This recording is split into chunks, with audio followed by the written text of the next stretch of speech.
ഇന്നലെകളിൽ അന്തിയുറങ്ങുന്നവർ. കഥ എഴുതിയത് രാജേശ്വരി ജി നായർ.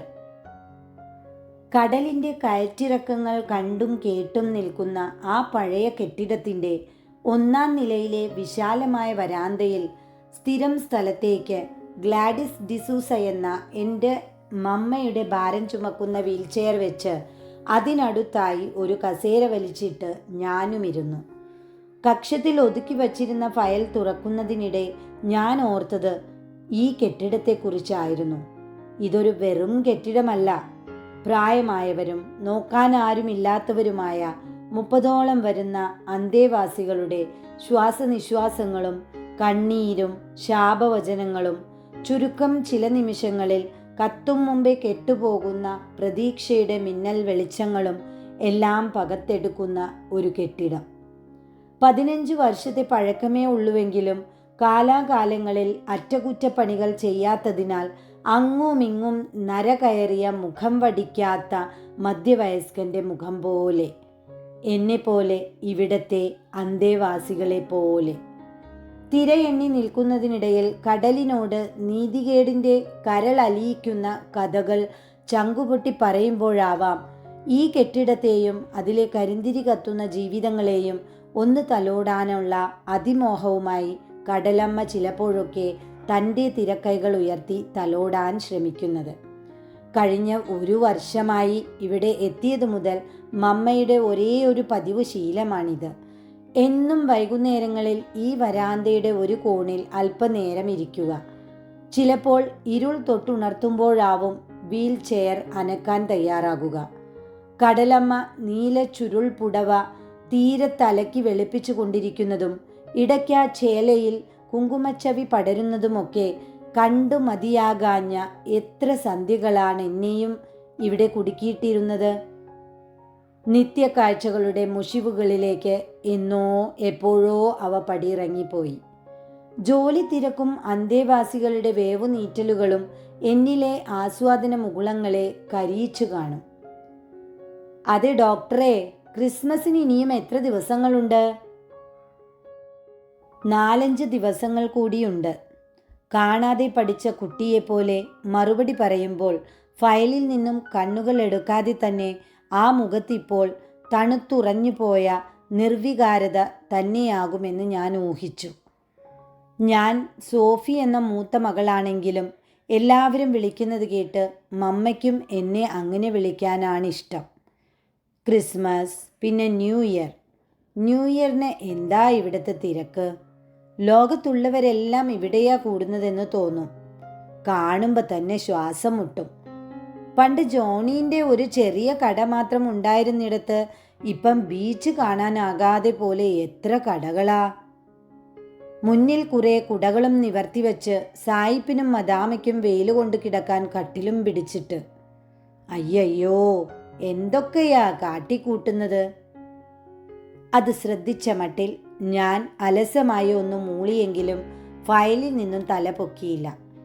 പ്രാർത്ഥനകളിലും നിറം മങ്ങിയ മറ്റാഘോഷങ്ങളിലുമൊക്കെ ഗിറ്റാർ ഇല്ലാതെ തന്നെ ഗിറ്റാർ വായിച്ച് പാടുന്ന പീറ്റർ പ്രമേഹം ശക്തി ചോർത്തിക്കൊണ്ടിരിക്കുന്ന കാലുകളുമായി വരാന്തയിലൂടെ പിച്ച വയ്ക്കുന്നുണ്ടായിരുന്നു. എണ്ണപ്പണത്തിനായി ബിയർ പിറ്റിച്ച് ഒഴിച്ചെടുത്ത വീട്ടുപ്രാരാബ്ധങ്ങൾക്കിടയിൽ വയസ്സ് ചോർന്നു പോയത് പീറ്റർ ഒഴിച്ച ആരും അറിഞ്ഞില്ല. ഒടുവിൽ ഒന്നുമില്ലാതെ ഇവിടെ. ബുദ്ധി വളർച്ച കുറഞ്ഞ തെരാസ അമ്മയെ ജോലി ചെയ്യാൻ കഴിയുന്നതുവരെ ബന്ധുക്കൾ കൂടെ താമസിപ്പിച്ചു. പിന്നീട് ഇവിടെ കൊണ്ടുവന്ന് കൈകഴുകിപ്പോയി. ഇടയ്ക്കൊക്കെ ചെറു പലഹാരപ്പൊതിയുമായി പ്രത്യക്ഷപ്പെടുന്ന സഹോദരനും ഇപ്പോൾ വരാറേയില്ല. അയാൾ ജീവിച്ചിരിപ്പുണ്ടോ എന്തോ.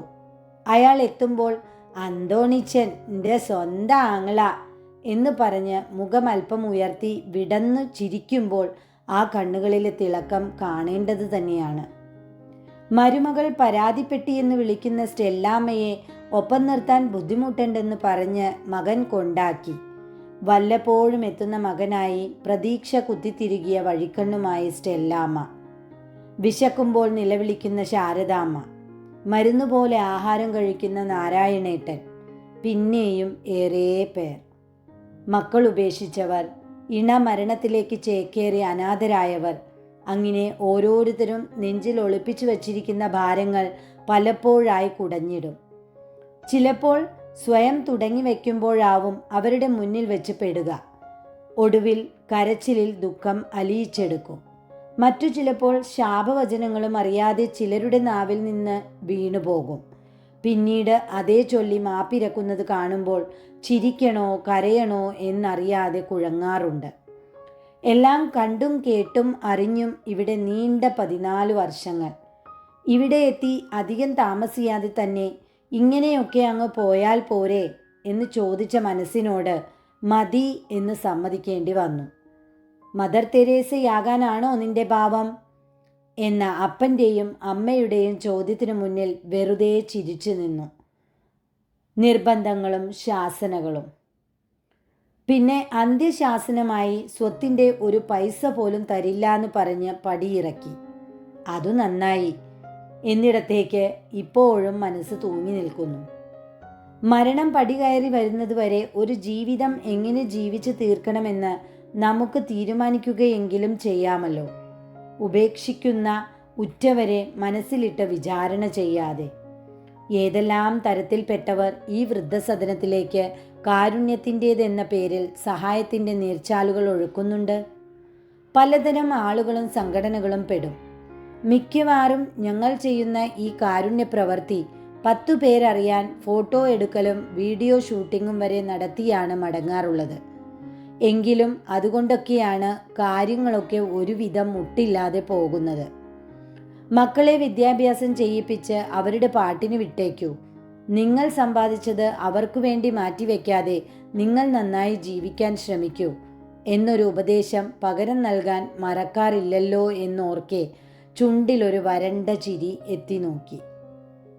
ഈ ക്രിസ്മസിനും എൻ്റെ മക്കൾക്ക് അവധി തരപ്പെടുന്നുണ്ടാവില്ല അല്ലേ ഡോക്ടർ? കപ്പിൽ നിന്ന് ചൂട് ചായ മെല്ലെ മോന്തിക്കൊണ്ട് അടുത്തെത്തി ക്ലാര ഫിലിപ്പ് മാഡം പതുക്കെ ചോദിച്ചു. കഴിഞ്ഞ 3 വർഷമായി ക്രിസ്മസും ഈസ്റ്ററും അടുക്കുമ്പോൾ ക്ലാര ഫിലിപ്പ് മാഡം ആരും കേൾക്കാതിരിക്കുവാനാകും വിധം ശബ്ദം താഴ്ത്തി ഈ ചോദ്യം ആവർത്തിക്കാറുണ്ട്. ഇതൊരു പാഴ്ചോദ്യമാണെങ്കിലും അത് പല രാത്രികളിലും എൻ്റെ ഉറക്കം കെടുത്തിയിട്ടുണ്ട്. മമ്മയ്ക്ക് ഒരു കുറവും വരുത്തരുതെന്ന് പറഞ്ഞുകൊണ്ട് ഒരു കനത്ത തുകയാണ് അമേരിക്കയിൽ നിന്നും ആസ്ട്രിയയിൽ നിന്നും വന്ന മകനും മകളും കൂടി പ്രത്യേകം പറഞ്ഞു നൽകിയത്. പപ്പയുടെ മരണാനന്തര ചടങ്ങിൽ പങ്കെടുത്ത് അധിക ദിവസം അവർക്കിവിടെ നിൽക്കാൻ കഴിയില്ലല്ലോ. അമ്മയെ സുരക്ഷിത സ്ഥാനത്തെത്തിച്ച ആശ്വാസം മകൻ്റെ മുഖത്തു നിന്നും വായിച്ചെടുത്തെങ്കിലും മകളുടെ കണ്ണുകൾ എന്തിനോ ഈറനണിഞ്ഞിരുന്നു.